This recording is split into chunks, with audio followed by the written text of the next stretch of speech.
A la gente a veces le cuesta entender que en los viejos tiempos las cosas no eran como ahora. No había internet, y si vamos un poco más al pasado no había ni siquiera televisión, no habían celulares, no habían iPhones. La diversión en aquellos tiempos era distinta a la de ahora. Tienen que entender una cosa: todos esos grandes inventos, todos esos grandes logros de la sabiduría de la humanidad por medio de la ciencia, cambiaron al mundo. Por lo que cuando hablamos del pasado, no hay que ser muy filosóficos para entender que nos referimos a un mundo muy distinto, habitado por humanos, sí, pero muy distinto. Es por eso que en las bodas de antaño, y cuando digo antaño me refiero de 150 a 200 años en el pasado, las cosas que hacía la gente para divertirse durante la recepción eran distintas a las de ahora. ¿Acaso tengo que seguir explicándolo? No había música porque no tenían radio ni equipos de sonido. Y a menos que fuera la boda de una familia burguesa, no podían contratar a ninguna banda para que fuera con sus violines, sus violonchelos y sus guitarras a animar la fiesta. ¿Qué hacían entonces para distraerse en las bodas, para celebrar ese momento de jolgorio? Una tradición antigua era jugar a las escondidas.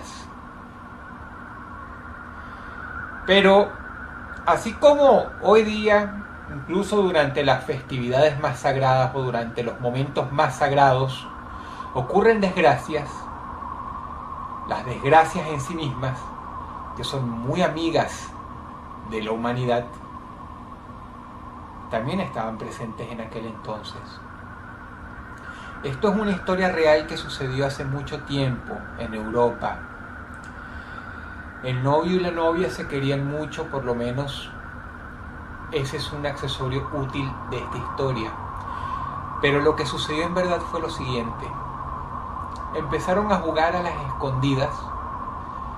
Todos los invitados, que por lo general eran jóvenes, se animaron. Si bien esta no es una familia burguesa ni por el lado de la novia ni tampoco por el lado del novio, huelga decir que lograron contratar un buen lugar para llevar a cabo esta ceremonia. Una casa muy grande, que por supuesto era ideal para el juego que tenían en mano. Así que era por supuesto al novio, como dicta la tradición, el encargado de buscar a todos los invitados que se habían escondido de él. Y así lo fue haciendo uno por uno y una por una. Pero había un pequeño problema. La novia, o sea, su mujer, desde hacía menos de una hora, no aparecía.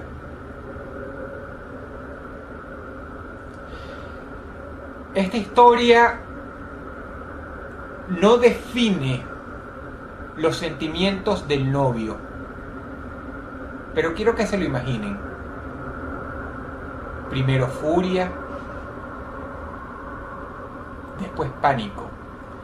Furia cuando creía que ella estaba jugando una broma muy pesada, en el peor momento posible, porque no solamente era a él, sino a los invitados también. Y el papelonazo con su propia familia, con el papá de él, con la mamá de él. ¿Por qué no aparecía? Pasaron 30 minutos, los 30 minutos se convirtieron en 60, después en 60 más 2 horas y 3 horas, y entonces ya estaba todo el mundo buscándola. Incluso los empleados encargados de llevar las bandejas se habían puesto en esa tarea. Era bastante obvio lo que había pasado.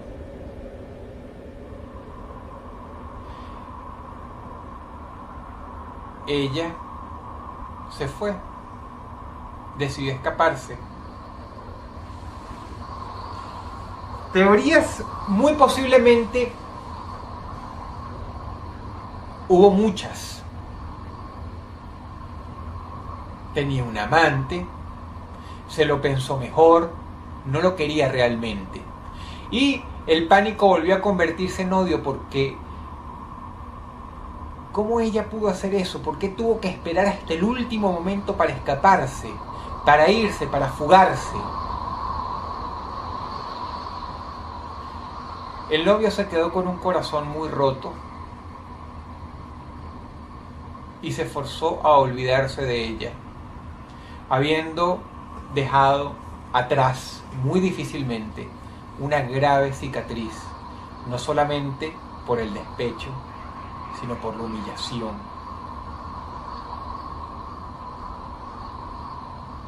Qué pena que en esta historia real nunca se mencione si él se dio cuenta de lo que pasó varios años después.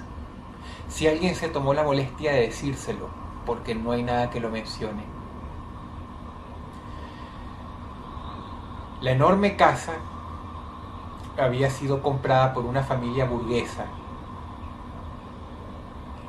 Así que cuando ya todos se habían mudado, una de las tantas criadas que requería el edificio estaba haciendo limpieza y entonces con mucho esfuerzo logró abrir un baúl grande que se hallaba en uno de los pisos de arriba.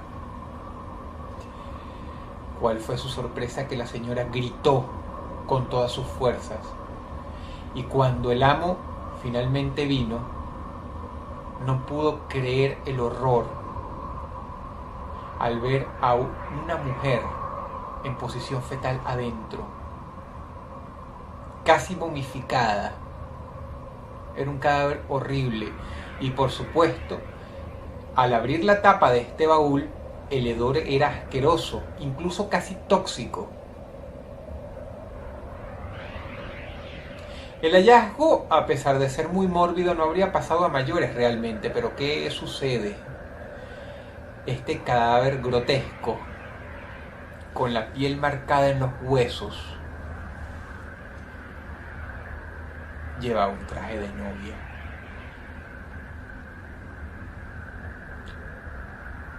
Resulta que esta mujercita se había quedado encerrada adentro por un fallo en el mecanismo de la cerradura de este baúl, el cual tuvieron que botar por respeto al cadáver. Y sin embargo,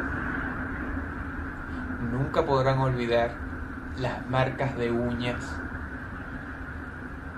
en la tapa comba del mismo.